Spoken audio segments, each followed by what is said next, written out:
欢迎回来，继续来关注俄乌局势。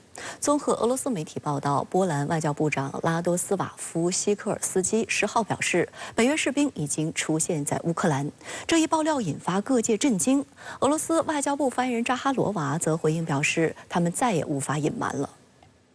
波兰外长希科尔斯基10号在纪念波兰加入北约25周年的会议上确认，北约士兵已经出现在乌克兰。他声称感谢这些向乌克兰派兵的北约国家，但拒绝透露这些士兵来自哪些国家，以及他们以何种身份在乌克兰境内逗留。 针对波兰方面的说法，俄罗斯外交部发言人扎哈罗娃发表评论称，他们再也无法隐瞒了。 北约在支持乌克兰这个问题上呢，是卷入的越来越深。波兰呢，在乌克兰问题上呢，一直都表现得非常的积极。因为波兰呢跟乌克兰相邻，两国呢在历史上呢也有很深的渊源。对于乌克兰问题啊，是它有着它长远的一些考虑的。它实际上呢，还是想成为这个整个中东欧地区的一个领头羊。 俄乌冲突2周年之际，陆续有欧洲国家对外放话称，西方国家可以向乌克兰派兵。上月底，20多个欧洲国家的领导人在法国首都巴黎就支持乌克兰举行会议。马克龙当时表示，西方国家代表讨论了向乌克兰派遣军队的议题，尚未达成共识，但不能排除任何可能性。 本月初，马克龙又表示，他在俄乌问题上说的每一句话都经过深思熟虑，相关表态一度引爆欧洲舆论。俄罗斯总统新闻秘书佩斯科夫当时警告称，如果北约派兵乌克兰，俄罗斯与北约的直接冲突将不可避免。他补充说，北约国家必须意识到这一点，并问问自己，这是否符合自己的利益？最重要的是，是否符合自己国家公民的利益？ 实际上，派兵乌克兰的言论在欧洲内部并未达成一致。在波兰外长透露，北约士兵已在乌克兰境内的同一日，意大利防长克洛塞托就紧急接受本国媒体采访，表示法国和波兰不能代表北约发言，北约介入冲突将毁掉外交斡旋之路。 除了意大利，德国方面也表态不赞同向乌派兵。德防长皮斯托里乌斯5号公开批评马克龙的言论无助于解决乌克兰问题。实际上，呼吁俄乌双方回到谈判桌，仍是各方努力的方向。8号，土耳其总统埃尔多安在伊斯坦布尔会见了到访的乌克兰总统泽连斯基。埃尔多安表示，土耳其已准备好主办俄罗斯也会参加的乌克兰问题和平峰会。 罗马教皇方济各近日在接受瑞士广播公司采访时表态称，支持通过谈判结束俄乌冲突，并表示土耳其是非常适合的中间调解人。Ma credo che è più forte quello che vede la situazione, pensa al popolo e ha il coraggio di la bandera bianca e negoziare. 深圳卫视注意到，尽管方济各过去多次强调谈判解决俄乌冲突的必要性，但这是他第一次在谈论俄乌冲突时使用“白旗”和“被击败”等词语。纽约时报称，方济各的发言引起了一些乌克兰人的不安，他们担心方济各可能是在暗示乌克兰投降。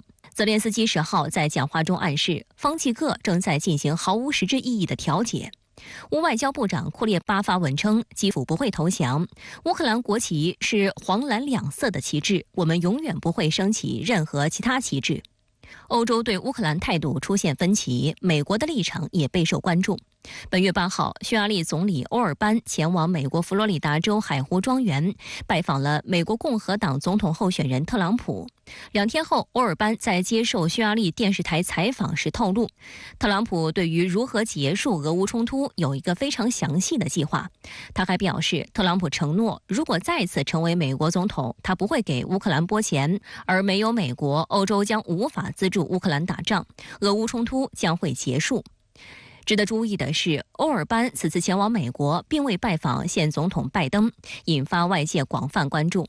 深圳卫视注意到，自拜登2020年就任美国总统以来，欧尔班一直与拜登政府关系紧张，在援乌武器、对俄制裁等问题上与美国立场相悖，并且在美国压力下仍多次延迟批准瑞典加入北约。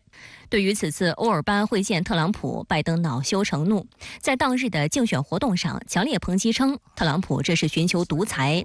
此外，拜登次日接受美媒采访时又犯恼误，誓言说美国不应介入乌克兰。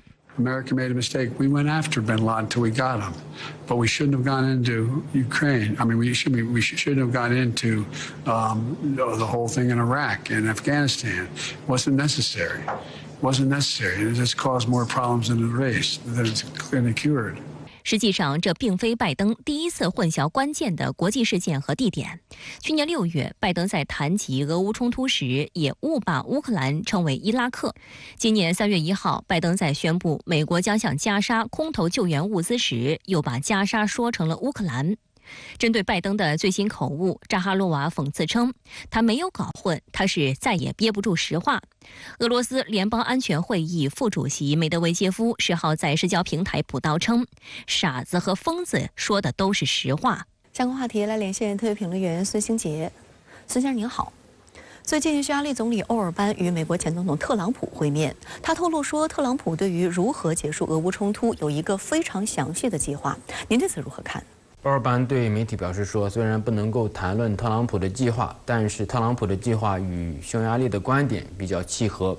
欧尔班的观点也很具有代表性，乌克兰没有办法自立，如果美国和欧洲不支持，冲突就会结束；如果美国不出钱，欧洲也无力资助乌克兰，那么冲突也会结束。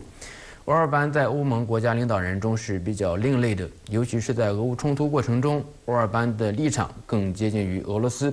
但是需要看到的是呢，在涉及到欧盟、北约的重大的决策的时候呢，欧尔班还是基本上选择了随大流，包括瑞典加入北约以及欧盟对乌克兰的援助等等。欧尔班访美与特朗普会面，在美国大选之年，欧尔班非常明显的是站在特朗普一边，二人在移民问题上的观点呢也是非常的接近，在对俄罗斯的态度上也是如此。欧尔班希望特朗普能够卷土重来。其实，在美国大选之年，特朗普冲击的说法呢已经浮现出来。特朗普卷土重来的话，对大西洋秩序将会造成重大的冲击。